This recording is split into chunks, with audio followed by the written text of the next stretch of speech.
Hello friends, welcome to SS life style. இன்றைக்கி வந்து ஒரு ஹேர் ஆயில் வீடியோ பார்க்கலாம். இது வந்து டெய்லியுமே நம்ம யூஸ் பண்ணிக்கலாம். தலையில் தேய்ச்சி டே டு டே யூஸ்க்கே யூஸ் பண்ணிக்கலாம். ஹேர் க்ரோத் நல்லா இருக்கும். அதுக்கப்புறமா அந்த க்ரே ஹேர்லாம் கொஞ்சம் இது இல்லாமல் இருக்கும். நீங்கள் யூஸ் பண்ணி பாருங்கள் ஃப்ரெண்ட்ஸ், நல்லா அது ஒர்க் ஆகுது. அப்புறம் முடி கொட்டுறது கூட கொஞ்சம் குறையும். இந்த டேண்ட்ரஃப் எல்லாம் சீக்கிரமாக போகிற மாதிரி இருக்குது. நாங்கள் இதை ட்ரை பண்ணி பார்த்தோம், ஒர்க் ஆகுது. அதனால தான் சரின்னு சொல்லிவிட்டு வீடியோவில் ஷேர் பண்ணலான்னு சொல்லி. இதுக்கு நம்ம என்னென்ன எடுத்துக்கலாம் அப்படின்னா, கருவேப்பிலை ஒரு கைப்பிடி அளவு, அதுக்கப்புறம்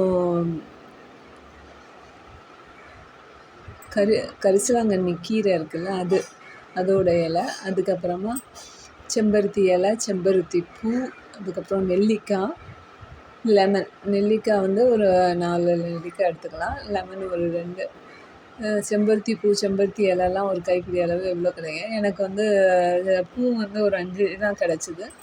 இலை கொஞ்சம் நிறைய கிடச்சிது. அதனால நான் அதெல்லாம் போட்டிருக்கேன். அதுக்கப்புறமா வெந்தயத்தை ஊற வச்சு எடுத்துக்கலாம். நான் வந்து அப்படியே தான் கழுவிட்டு யூஸ் பண்ணுறேன். வெந்தயம், கருஞ்சீரகம் அதெல்லாம் வந்து ஒரு டேபிள் ஸ்பூன் போட்டுக்கலாம். அதுக்கப்புறமா அந்த பொடுதலை இலை பொடின்னு சொல்லிட்டு நம்ம இதில் இப்போ பொடுதலை இலையாகவே கிடச்சிதுன்னா நீங்கள் அதை யூஸ் பண்ணிக்கலாம். இல்லைன்னா பொடுதலை இலை பொடின்னு சொல்லிட்டு நாட்டு மருந்து கடையில் கிடைக்கும். அதை யூஸ் பண்ணிட்டிங்கன்னா அந்த பொடுகுலாம் வராமல் இருக்கும். டேண்ட்ரஃப் இல்லாமல் இருக்கிறதுக்காக அதை யூஸ் பண்ணிக்கலாம். எல்லாத்தையும் போட்டு நல்லா அரைச்சிட்டு நம்ம வந்து அதை எடுத்து வச்சுக்கிட்டு, அதுக்கப்புறமா தேங்காய் எண்ணெய், நீங்கள் எந்த தேங்காய் எண்ணெய் வேணால் யூஸ் பண்ணிக்கலாம். அது வந்து ஒரு இரும்பு சட்டியாக இருந்தால் கொஞ்சம் நல்லாயிருக்கும். இரும்பு சட்டியில் ஊற்றி அது லைட்டாக காயும் போதே நம்ம இந்த அரைச்சதை போட்டுட்டு, அதுக்கப்புறம் நல்லா அதை கொதிக்க வைக்கணும். இந்த இதில் இருக்கிற ஈரப்பதம் எல்லாமே போகிற அளவுக்கு நல்லா அது அந்த இது ஃபுல்லாகவே அதில் இருக்க மாய்ஸ்சர் எல்லாமே போகிற அளவுக்கு அந்த எண்ணெயில் நல்லா காய்ச்சினதுக்கப்புறம் இந்த மாதிரி கடைசியில் வந்தோம்னா ஆஃப் பண்ணிடலாம் ஃப்ரெண்ட்ஸ். இதை ஆஃப் பண்ணிவிட்டு கொஞ்சம் நேரம் அப்படியே விட்டு ஒரு 2 நாள் கூட நான் அதில் அப்படியே வச்சுட்டேன். அப்போ தான் அதில் இருக்க எல்லா எசன்ஸ் உள்ளே வந்துடும். வந்த உடனே அதுக்கப்புறமா இதை வடிகட்டி எடுத்துக்கலாம். நல்லா வெள்ளை வேஷ்டி துணி, பழைய வேஷ்டி துணி இருந்ததுன்னா அதை எடுத்துகிட்டு அதில் போட்டுட்டு இதை அப்படியே ஃபுல்லாக ஸ்ட்ரெயின் பண்ணி எடுத்துக்கலாம் ஃப்ரெண்ட்ஸ். இந்த எண்ணெயெல்லாம் பிழிஞ்சு எடுத்ததுக்கப்புறமா உள்ளதை அந்த இதில் இருக்கும்ல, அதெல்லாத்தையும் வந்து நம்ம தலை குளிக்கிறோன்னா அதுக்கு முன்னாடி நல்லா தலையில் தேய்ச்சிட்டு அதுக்கப்புறமா சீயக்காயோ ஷாம்புவோ போட்டு குளித்தோன்னா கொஞ்சம் நல்லாயிருக்கும். இது அதுக்கப்புறம் டெய்லி நம்ம தேய்க்கிற தேங்காய் எண்ணெய் தலைக்கு தேய்ப்போம்ல, அதுக்கு பதிலாக இந்த எண்ணெயே தேய்ச்சணும். ஏன்னா இதில் நம்ம தேய்ச்சிட்டா நல்லா முடி வளரும். அதுக்கப்புறமா ஒயிட் ஹேரும் வராமல் இருக்கும். இது வந்து இதை தேய்ச்ச உடனே கண்டிப்பாக அன்றைக்கி குளிக்கணும் அந்த மாதிரிலாம் இல்லை.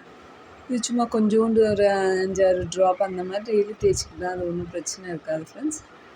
நல்ல ரிசல்ட் இருக்கும். நீங்கள் தேய்ச்சி பார்த்துட்டு எப்படி இருக்குன்னு சொல்லுங்கள். தேங்க்ஸ் ஃபார் வாட்சிங்.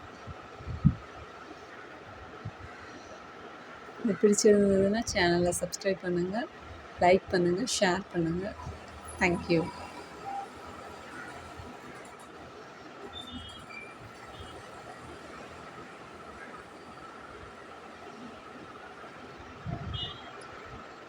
இதில் இந்த அரைச்சிருக்கோம்ல, அது வந்து கொஞ்சம் நிறைய இருந்தது அப்படின்னா நம்ம அதை அப்படியே கொஞ்சம் சின்ன சின்ன வடை மாதிரி தட்டி நல்லா வெயிலில் காய வச்சுக்கலாம் ஃப்ரெண்ட்ஸ். இந்த ஆயில் காலி ஆயிடுச்சுன்னா திருப்பி இன்னொரு தடவை காய்ச்சும் போது அதை போட்டு இது பண்ணிக்கலாம். அதுக்கு இவ்வளோ நேரம் ஆகாது. இது வந்து அரைச்ச உடனே இருக்கிறதுனால அந்த மாய்ச்சர் நிறைய இருக்கும். அதனால அதை ஃபுல்லாக கொதித்து அந்த இதெல்லாம் போகிறதுக்கு லேட் ஆகும். ஆனால் இந்த நீங்கள் காஞ்சதை போட்டிங்கன்னா அவ்வளோ டைம்லாம் ஆகாது. ஈஸியாக எடுத்துடலாம். ரெடிமேடாக யூஸ் பண்ணுற மாதிரி இருக்கும் அது. நீங்கள் அப்படி கூட ட்ரை பண்ணி பாருங்களேன். இதில் மருதாணி இலை சேர்க்கலாம், வெட்டி வேர் சேர்க்கலாம். இதெல்லாம் வந்து எனக்கு கிடைக்கல, அதனால நான் சேர்க்கல. உங்களுக்கு கிடைச்சதுன்னா அது எல்லாத்தையும் சேர்த்துக்கோங்க. இது எல்லாமே வந்து ஹேர் க்ரோத்துக்கு நல்லா ஹெல்ப் பண்ணும். ஒயிட் ஹேர் போகிறதுக்கு இதாக இருக்கும். நீங்கள் யூஸ் பண்ணியிருப்பாங்க ஃப்ரெண்ட்ஸ். இதை அப்படியே ஒரு பாட்டிலில் ஊற்றி வச்சு ஸ்டோர் பண்ணிவிட்டு நம்ம யூஸ் பண்ணலாம்.